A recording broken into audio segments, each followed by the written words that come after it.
Hey everybody, it's been a while. Been busy over the last beginning of the year. If you're on Bushcraft USA, you've probably seen that I was on vendor hobbyist on there for a little bit. So over like winter break, I just, not break from work, but just, it was bad weather outside, and I figured I'd spend some time trying to craft some things. So some of the videos that I had before where I'd make some capotes, I was making those for a while. Excuse me, and selling them on Bushcraft USA. I made some gray ones and some green ones. Also, for a little bit, I was making knife sheaths, which I still make all this stuff. It's not like I can't do it. It's just kind of taking a break from it. Make a few things till you figure it out, till you're confident in it, and then move on to something else. So you might have seen one of my videos before. I made a large Lord of the Rings sword. Completed that. Got that out to the customer. Same customer wanted a cleaver made, so I made them a cleaver. It's really similar to the Thule model that I had designed and made by Caleb Cox. Similar, but not the same. It's more of a basic cleaver design. The handle's really similar, because I think that's a really nice handle. So like I say, it's been a hiatus from pretty much YouTube, but not from going outside doing things. So coming back into it, maybe making some videos, update videos here and there, just kind of talking about things, discussing maybe my opinions. And of course, if you have any opinions or any information, feel free to put them in the comments. Let's all learn from each other. So just to kick off this first video in a while, I'm a little bit rusty. Feel like making a series on the Tom Brown tracker. Now this is the T-1. I have the entire series, but this one to me is my favorite. A lot of times I will take a small pocket knife with it. I hardly ever carry, well, I guess like a belt knife. Usually this knife, and like I can either take a like a Stockman, Swiss Army knife, my Swiss tool, Swiss Champ, one of the knives that I mentioned before, the rucksack, the Forester, was the Ranger Grip 79. There's quite a few things that, something like this, much larger, I would say survival blade, and coupled with a smaller, thinner blade, you can get a lot of stuff done. I know there's a lot of different things that people like to do. Some people like a trio of cutting tools, or they like 4 cutting tools. Most of the time I'm pretty happy with 2. Something big, something like burly that can take the batoning, the chopping, the prying, and then a very small, thin, probably flat ground, even Scandinavian ground, something like that, hollow grind. Those things work really good together, in my opinion, for what I do. So what I want to talk on is, like I said, the Tom Brown Tracker T1. This one, if I remember correctly, it was manufactured in 2008. I picked it up sometime around 2011, 2012, and have been using it since. For all those years, I've tried other blades, but I kind of just come back to this one just because it suits me.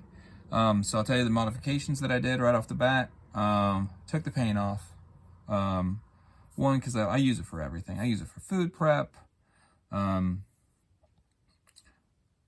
Food prep's the main one. And then like sharpening it, because I've had mine so long. I end up polishing this a lot of times.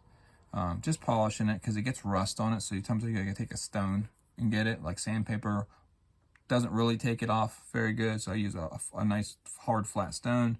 You get that kind of, just get some of the rust. I mean, you can see, I don't know if you can see, but there's some deposits in there, and it's just imperfect pieces of the steel and also some rust. So I'm gonna try to keep this in frame because I filmed an entire video and it was completely out of frame. And then just sharpen it over the years.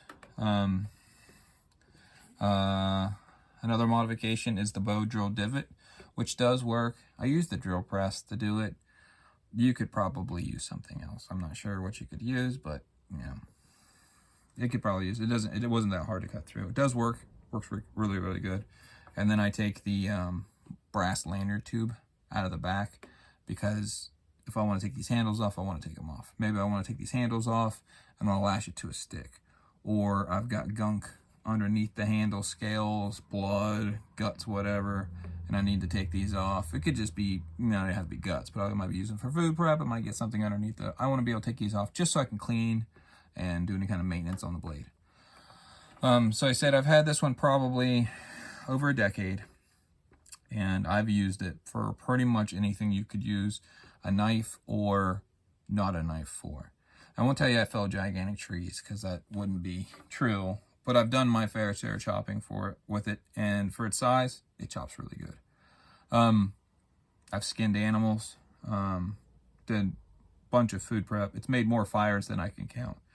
The only success that I had in Ohio with a bow drill was with this knife. I've thrown it at countless things. Batons, so much wood, you wouldn't believe. They sound like big tails, but how it's designed, it's really a multi-tool. It's really big and thick, 1/4 inch thick. And if you just see, it's just giant slabs of steel. The edge is not really designed for fine bushcraft work, but you can do it. You just got to touch it up a little bit here and there. It's more designed for getting things done, building shelters, splitting wood. If you needed to use to pry 2 rocks to get to something inside of it, this is the knife that I would use. If I needed to beat this into a tree to stand on, this is the one that I would use. And those are crazy statements, but you never know. So when I leave the house, I know that if I have this, I'm probably going to be good. But again, mine's sharp like an axe. I keep that kind of axe type edge on it. I don't keep like a razor blade, because this sees a lot of dirt time. It sees a lot of dirt, sand, rocks, screws. First time I got it, I was outside in a garage and I was cleaning off something. I don't remember what it was, and I dropped it and it fell right on the tip. And it kind of bent the tip over just a tiny bit, and it put a pretty large divot in my garage floor. And with an aluminum oxide stone, I just polished it out, and it actually straightened right back out. No issues, no tip loss whatsoever. I don't know that I could say that about very many other blades. You'd probably at least break the tip off. But this, yeah, they've got it pretty much perfected to a science. Like, it's really hard through here, but the back is quite soft. So like I said, this is I'll hold it here. This is pretty much what a Tom Brown tracker looks like after a decade of use.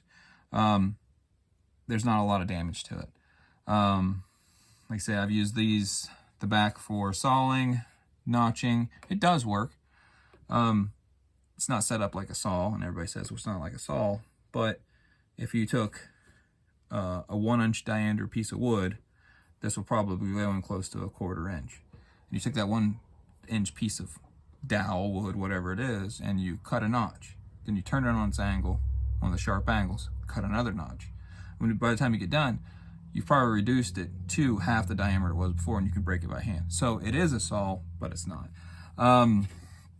This lower one, you can break fence wire or pick up pot hooks with it. I've never done that, but you can. Now, if you notice, hopefully you can see, get back over here, this is my spot. This is a spot of paint, and that's what I know I can see on the camera, or you can see on the camera. And you can see that it's got some chip marks, and I have started flint and steel fires. I have some flint up here, but I don't feel like getting it on my floor. But this outside edge right here is hard enough. So with gloves on, I have started a flint and steel fire with some char cloth, punk wood. So that does work. Like I say, I like it a whole bunch. Like I say, it's an expensive knife. I've had a lot of copies or a lot of homemade ones, or even some really nice high-end, not this one, but to me, this was the one. I don't know if it's because this is the first one I ever used, a tracker style knife, and that's why it's always going to be the one for me. But again, they can be kind of expensive if you buy them brand new. The secondhand market, you can usually find them cheap. I found, like I said, I bought this one on eBay. It's been a while ago, but it was probably 160 bucks back then. But I've seen them fluctuate from anywhere from 170 to $200 with little to no use. So like I said, I just wanted to kind of talk about this one. I've used it for everything you could think of. One thing I like about it is it's big and it's thick, but it's not too big and not too thick. What I mean by that is some of your chopping blades are typically a lot longer, so they're hard to carry.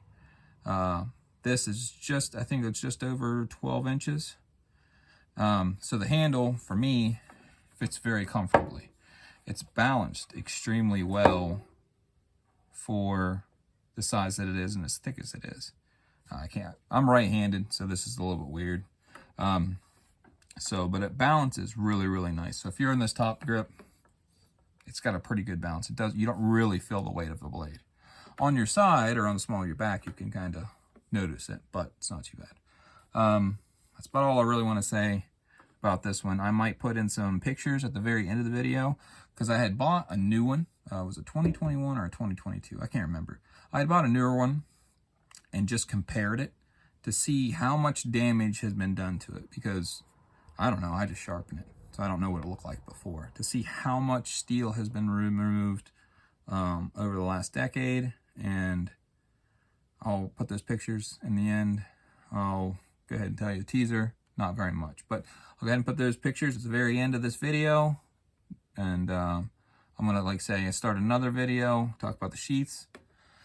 And then after that, we'll probably start on a series of using the tracker knife and how I use it, how I've used it for so many years, what it's good at, what it's not at. So, all right, thanks.